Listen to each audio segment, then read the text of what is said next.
So, there are more than enough manga recommendation videos on YouTube, so I wanted to make something a little bit different.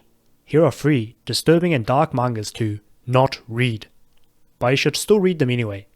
And yeah, I do mean that they are worth reading. Number 1. Himizu. Himizu is a seinen manga which was created by Minoru Furuya back in 2001. It is a very hard manga to describe and summarize because it touches on a lot of varying themes, and a lot of different things happen, even though it is relatively short, at 43 chapters long. I really loved the opening dialogue in the very first chapter. In Japan, the precious lives of about 2,500 people are lost on average each day due to various reasons such as illnesses and accidents. Being told so, do you think that you will die? Well, I'll probably be okay. Well, it probably won't be me. People who are blessed in health would probably think so. Do you think the plane you board will fall?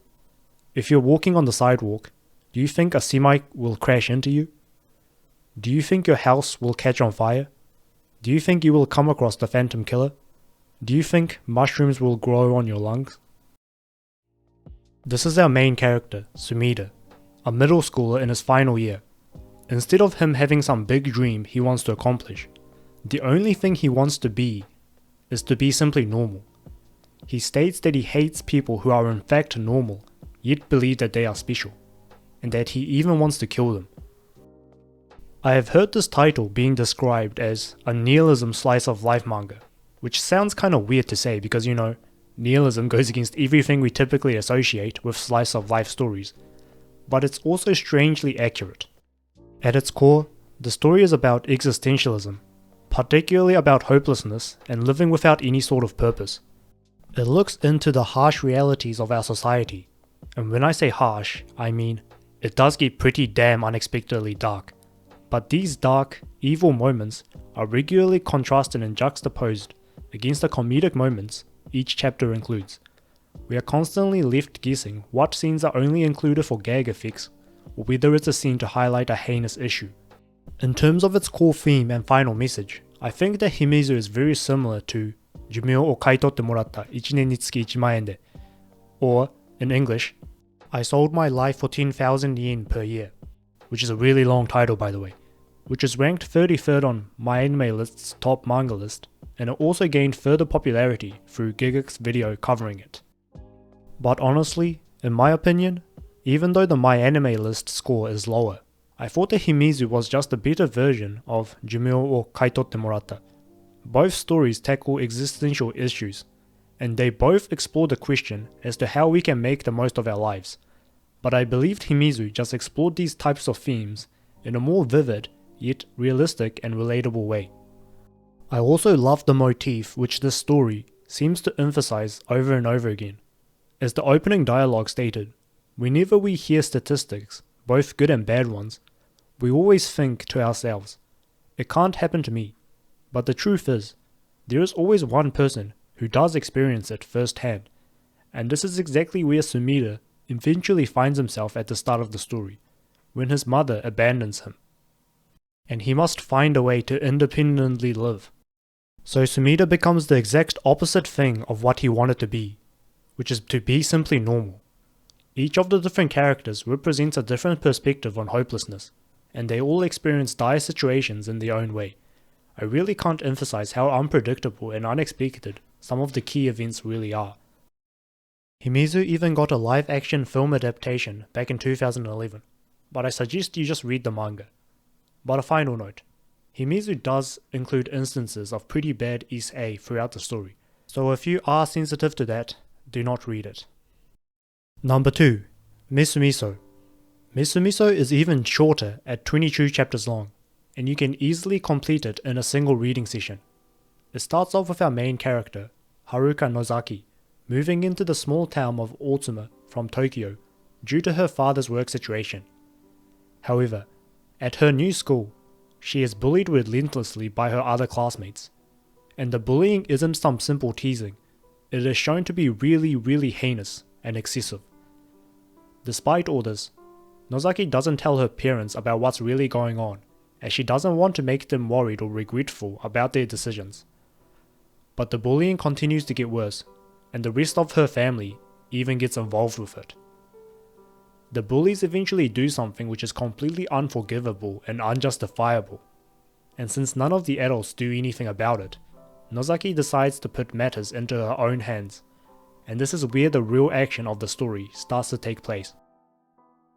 At its core, Misumiso is a revenge story, but the story does a great job of consistently emphasizing the emotions and struggles of each of the characters.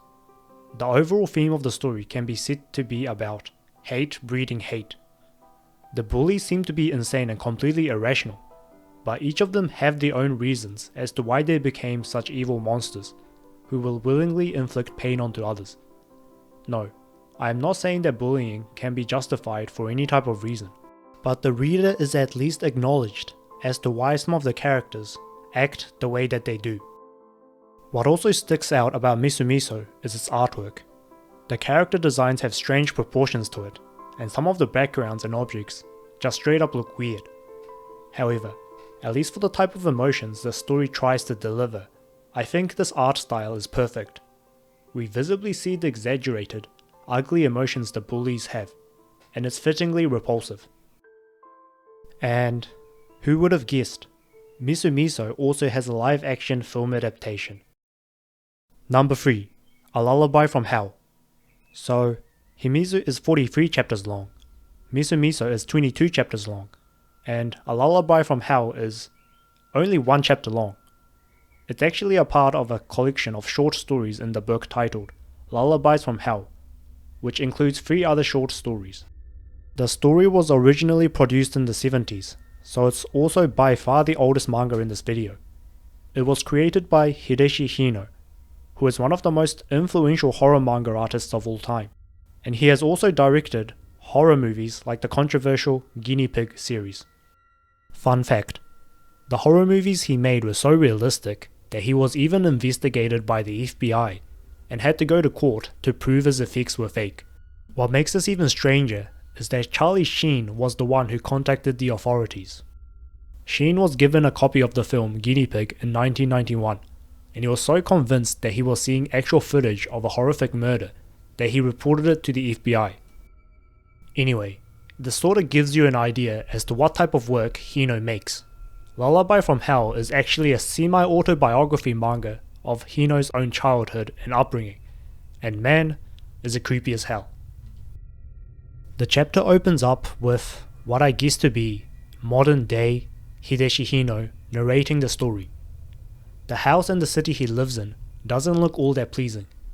He goes on to describe that he likes to collect grotesque and unique items, like a baby mummy and intestines and eyeballs of animals, and he even cuts off his fingers and ears to sharpen his imagination. Remember, this isn't supposed to be some imaginary fictional character, it's literally the author talking about himself. He continues to state how his interests started as a child. He describes the unfortunate situation he had with his family. His mother was demented and sometimes went angry when he went near her, and his father, who worked all day long, seemed so distant to him. To make matters even worse, his brother was a horrible yakuza, and he only showed up to his house to get money. This made him feel isolated from everyone around him, and he gained some weird pleasure by delving into grotesque activities. The first violent thing we see him do is to torture and kill a dog and a cat, and things really get worse from here, and I don't even think I'm allowed to show it in a YouTube video, so I'll leave it for you to read for yourself. Just like Misumiso, the art style is very strange and unorthodox, especially since it's so old. But again, I think this art style works perfectly with the type of narrative the story tries to express. The characters are almost cartoonish looking, but it's effectively juxtaposed and contrasted against the violent and vulgar happenings which takes place within the story. So, if you have the time and a strong stomach, make sure you check these titles out. That's all I have for this video, so thanks for watching.